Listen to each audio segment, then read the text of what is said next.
Alright, so this presentation we're going to go over the basics of one of the kingdoms of life that we don't really know a whole lot about still, and this kingdom of life is in the purple bubble in the middle of the diagram, the Protista. Even though the Protista, they're really unique and there's a lot of that we don't quite understand about them, their evolutionary importance is incredible. From the bubble diagram, you can see that we think that Protista gave rise not just to animals, but also to fungus and plants. So they're a hugely important category in the evolution of life on Earth, and let's go over some of their basics.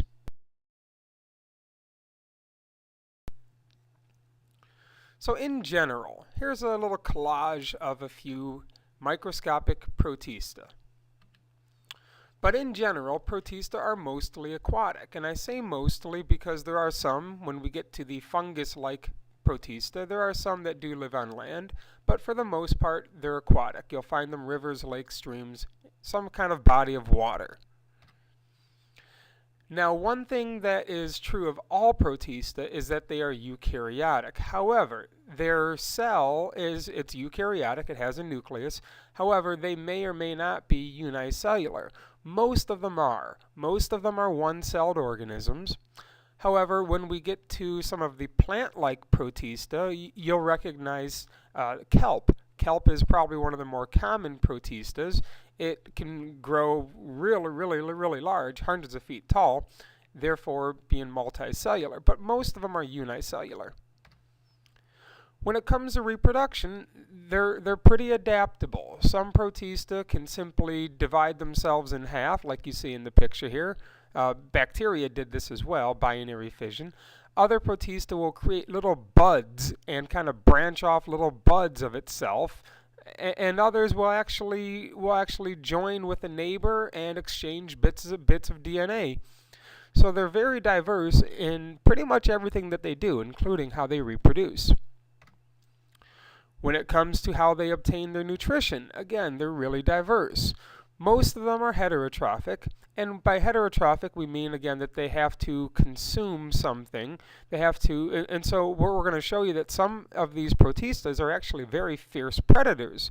Now again, they're microscopic fierce predators hunting other microscopic organisms. Some, however, are autotrophic and can do photosynthesis.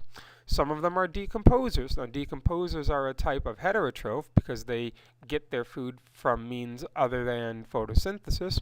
And some even are parasitic. They're parasites and they live off of a host. So there's a whole wide variety. And so because they vary so greatly, the analogy that's often made about Protista is they're kind of like the kitchen junk drawer. You know that one drawer in your kitchen. Everything else is organized except for that one drawer. The drawer next to it, organized. That's got the silverware in it. The drawer next to it, organized. That has office supplies in it. But we all have that one junk drawer. It's got some office supplies, but it's also got just a bunch of things in it that you can probably throw away. Batteries that don't work, mixed up with batteries that do work, a half-empty roll of tape, an empty roll of tape, broken pens, pen with no cap on it, a pencil with no eraser. We all have a junk drawer, and that's kind of the Protista right there, in that they don't quite fit. If we don't quite know what type of organism it is, let's throw it in the Protista category. So what we do know is that there are three main categories of Protista. We're going to go over those three in a little bit.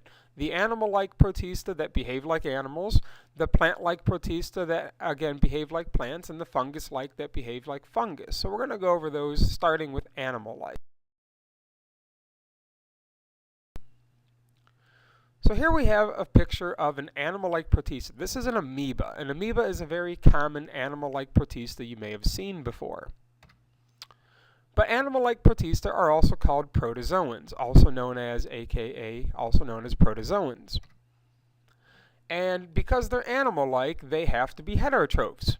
There's no photosynthesis in the animal-like Protista.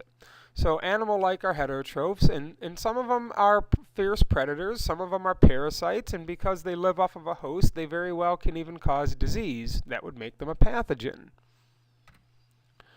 And so we classify these animal-like protista into three subcategories based on how they move. And this is pretty straightforward once we start looking at the three categories. Well, since we have the picture of the amoeba up here, we might as well start with category number 1, the pseudopods. Now, pseudo is a prefix that means false or fake. Pods means foot. If you're a podiatrist, you work on the feet. So a pseudopod literally means they have a false foot. And so that's how these things move. The picture shows an amoeba, and amoebas don't really have any specific shape. They just look like a blob of cytoplasm. And when they're moving, it's kind of neat to see them move. When they move, their cytoplasm just oozes to the left, and then the rest of the cell flows into it. And then it'll change direction. It'll start oozing upward, and then the rest of the cytoplasm will flow into it. And then it might change directions and ooze to the left, and the rest of the cytoplasm will flow into it. And so every time it oozes, it branches out a little piece of cytoplasm. And in the picture, you can see that that is called a pseudopod. Amoebas are great examples of that. How they feed is by simply phagocytosis. Here we have a fairly simplistic animation of a cell swallowing a green square. And so this is an example of phagocytosis. Amoebas just kind of look like blobs of cytoplasm, and so they just slowly surround their victim, their prey. They swallow it up, and it's digested by enzymes. Here we have an animation of an amoeba swallowing up what looks like a paramecium, which we'll talk about in a moment. But notice how its cytoplasm just kind of branches out from various parts. These branching outs of the cytoplasm are its false feet. Those are its pseudopods. Another type of animal-like protista are called flagellates. Well, based on their name, flagellates, you should be able to tell that they move with the help of a flagella. Here we have a flagellate known as Giardia, and you can see the flagella dangling down in this picture. Well, I put Giardia up there because actually Giardia is a fairly common intestinal problem that can cause diarrhea. If you ingest Giardia in contaminated water, well, the Giardia can grow and cause diarrhea. Another example of an animal-like protista that moves with the help of a flagella is the bottom picture, the Trympanosoma. This thing lives inside of the gut of a tsetse fly. And so imagine spending your entire life inside the intestines of a fly. Well, pretty much your entire life inside the intestines of a fly. And so when a tsetse fly bites a human, it will inject this Trympanosoma into your blood, and that's kind of where the Trympanosoma divides, multiplies, reproduces, and then along comes another tsetse fly, bites a human, and sucks it back up. And they're able to carry out their life this way. But this can cause a disease known as sleeping sickness, which can actually be fatal. And if you're curious about sleeping sickness, go ahead and Google it. You'll find lots of good information about it. And then the third group of animal-like protista are the ciliates. And because they're called ciliates, you should be able to imply that they move with the help of cilia. Here we have an animated picture of some cilia wiggling back and forth, and you can see that there are hundreds of them. So it's not like the flagellates. The flagellates may only have 1 or 2 or 3 or 4 flagella, but the ciliates have hundreds and hundreds of cilia, and they wiggle, and because there's so many of them, they're fairly quick. And because there's so many of them, they're pretty acrobatic. They can twist, they can turn, they can stop on a dime and quickly change directions. So here we have a picture of a more well-known ciliate known as Paramecia. And notice going around the edges of this picture are tiny little extensions sticking out. These are the cilia. And so that's how they move. And these are the animal-like. They're animal-like because, again, they're heterotrophic. They can be predators as well. I already mentioned the tsetse fly causing sleeping sickness, but I also wanted to mention another one. And this is one that we saw the other day when we went over the notes on the immune system. This little parasite right here is called Plasmodium. It's an animal like Protista, and it can cause the disease called malaria. The vector, I just wanted to throw this word out there again because we talked about this in the immune system notes. The vector is what spreads a disease. So mosquitoes don't cause malaria. Plasmodium does. But the Plasmodium, this little parasite in the picture, lives inside of the mosquito, and when a mosquito bites a person, the mosquito injects the Plasmodium into the person. And so here we have a picture of that happening. A mosquito is biting a person and injects that Plasmodium into the person's blood. The Plasmodium will then migrate into your liver, where it will develop and grow, lay some eggs. And eventually the Plasmodium will reproduce and spread and start to kill off, use your red blood cells and start to reproduce with the help of your red blood cells and end up killing your red blood cells. Kind of similar to what a virus does. Remember how viruses cause cells to explode? That's kind of what you see happening in this picture. And now that your blood is teeming with this Plasmodium, along comes another mosquito, bites you, sucks up the Plasmodium, and then flies around and bites another person. So some of these protozoans can again cause disease. And these are some of the effects of malaria in humans. Fever, vomiting. Eventually a person can go into a coma and die if they're not given anti-malarial drugs.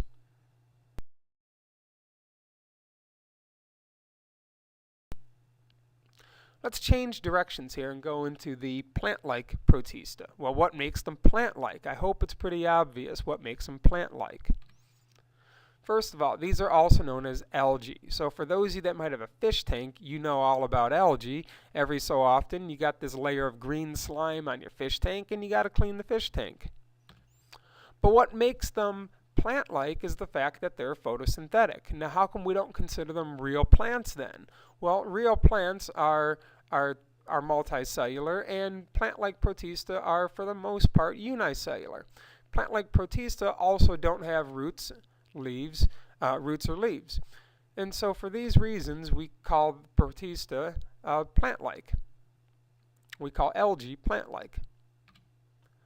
And so the different types of algae are classified by the kind of cell wall that they have and what their cell wall is made from. Now, we're not going to go into the components of the cell wall. We're just going to go over a few of the more common groups of plant-like Protista, starting with the euglenoids. The euglenoids, also called euglena, these are kind of neat because they're kind of animal-like. They're animal-like in that they have a flagella and can swim around. They can even capture their own food. But they're plant-like in that they're green, they got chloroplasts in them, so therefore they do photosynthesis. So they're kind of interesting in that way, in that they're plant-like and animal-like. But because they do photosynthesis, we put them in the plant-like category and not the animal-like category.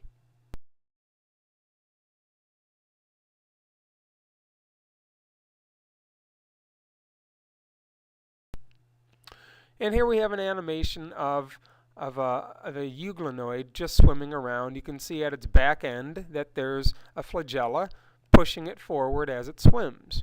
But notice that the color green implies the presence of chlorophyll, so it's able to do photosynthesis. See that red spot at the front? It's got a red spot used to detect light. And so it will sense bright light and swim that direction, because if it swims into bright light, it's able to do photosynthesis better. Another category I want to mention of plant-like Protista are the dinoflagellates, and I want to mention these because of their huge importance in the world of ecology. They have a huge role in they have a huge role in ocean ecosystems. From the picture here, we have a food chain. Well, look at the base of the food chain. It says plant plankton. Well, it should say plant-like plankton, plant-like, because plankton aren't actually plants, but they're plant-like because they do photosynthesis. In the middle of the ocean, where there's no land, just open water for miles and miles and miles, we have thriving ecosystems in the middle of the ocean. Even though there's no plants to do photosynthesis, there's plant-like Protista to do photosynthesis, and these are the dinoflagellates. They make up the basis of most ocean food chains and ecosystems. And so here they are. I mean, this is highly magnified right here. They're kind of creepy looking, but also in the same way, they're kind of just intriguing and beautiful to look at. So this is a picture of a dinoflagellate, and it's able to do photosynthesis and release oxygen. It's also part of the foundation of most ecosystems in the oceans. And the third group of plant-like protists I want to mention are my favorite, the diatoms. They're my favorite because of just how geometrically pretty they are. These pictures that you see show some diatoms, and what's unique about them is that they have a glass-like shell that surrounds them. And so because of that shell, you can see that they just have these really incredible complex geometric patterns, and they're just really neat to look at. They're also, oh, there goes the bell right now, so that'll pass in just a moment. And so they are green and have chlorophyll and do photosynthesis. And actually, they're pretty much the kings of photosynthesis. They produce about 50%. They alone, the diatoms alone, produce about 50% of Earth's oxygen. And now, we typically think of plants as being the true masters of photosynthesis. But when you look at the diatoms alone, they make about half of Earth's oxygen through the process of photosynthesis. So I think these are really neat examples of plant-like protistas. So the next category I want to mention is the final one, the fungus-like protista. So what makes them fungus-like? Well, what makes them fungus-like is that they're decomposers. They absorb nutrients from whatever it is that they're growing on. If they're growing on, for instance, a fallen tree, well, they release enzymes and absorb nutrients directly from that fallen tree. So they're decomposers, very much like fungus are decomposers. And a few things that are interesting about them is they go through these different stages of their life. Their early stage, they release spores. The spores actually have little cilia on them, are able to swim around. So these things, even though they live on dry land, if their spores land in damp soil, the spores have cilia and can swim around a bit, and then eventually develop into some of the organisms that you see in the pictures. So there's two big categories of fungus-like protists I want to mention, and we're just going to mention a few brief facts. One category are called the slime molds, and that's what you see pictured here. The one on the bottom is a really neat example. This slime mold actually grows out and it pulses, almost like it has a heartbeat. And what's neat about it, like it says, it's a single cell. It's a single mass of cytoplasm. So this thing can grow rather large, and it's literally only one cell with a pulsating cytoplasm. And what makes it, again, fungus-like is that it's a decomposer, and animal-like in that it has spores on it that can swim around at an early stage.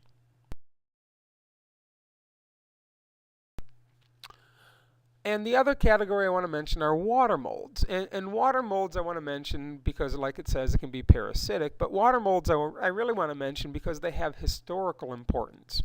They caused the disease known as potato blight, which was the main factor behind the Irish potato famine. So when the Irish potato famine hit in the 1800s, the Irish, the potato crops that they were growing became infected with a water mold. And you can see pictures of the infected potatoes, of what the potatoes look like when they're infected with this mold. And so the vast majority of poor lost their number one source of food, potatoes. And so there was mass starvation in Ireland at this time. And so this caused a lot of Irish to emigrate and move to other places in search of a better life, and this led to a mass immigration of Irish into the United States. So the potato blight has historical value in that it's parasitic, and it has a history with disease in humans. And I just wanted to throw this picture in here. I just thought it was a really powerful tribute. This is a tribute in Dublin. And again, it's a tribute going back to the Irish potato famine. And again, just so a way to remember that time in Ireland's history. And hopefully, try not to repeat the same acts. And so when we finish up with our notes on Protista, one reason why they're really important is in the world of evolution, again, they're so diverse, and what we see is a shift from unicellular life to multicellular life. And here's what we mean. Some Protista are a single cell, and they live by themselves. Here we have a single-celled Euglena. It's got a flagella, it does photosynthesis, it can swim around. But we also see a shift. We also see Protista live in colonies. Here we have a group of cells called Volvox. This is a group of Protista. But what's interesting is that this is not one big organism. This is made up of many organisms, all living as a colony. Now, what's interesting about this colony, it says there's no specialization. So it's not like one group of cells does one job, another group of cells does another job, another group of cells does another job. It's not like that. They're all independent acting. But they live in this multicellular arrangement. So what we're seeing is a transition of life from one cell to multicell. And finally, we see in Protista, we see multicellular life. Kelp is a great example. It can grow hundreds of feet tall, and kelp has cells that are specialized to do very specific jobs. So the evolutionary importance of Protista is really they are the ancestors to multicellular life, because when we look at the plants, the animals, and the fungus, they're all multicellular for the most part. There are a few one-celled fungus out there, but for the most part, plants, animals, and fungus are all multicellular. And we think they evolved from Protista, which are mostly unicellular. I say mostly because there looks like there's a transition from one-cell life to multicellular life when we study Protista. This might be a good place to pause the video if you want to do some review here. It's just a little flow chart kind of illustrating some of the major points that we talked about. So if you want to spend more time on this, hit the pause button, maybe jot it down, or at least hit the pause button and review it, because I'm going to move on. And here we are, we have the end. So the practice quiz, all of these questions the answers can be found in the video that we just watched. So hit the pause button and try to answer some of these questions. Jot the answers down on a separate piece of paper. I'd be happy to check your answers before or after class. So good luck, and I hope this was helpful.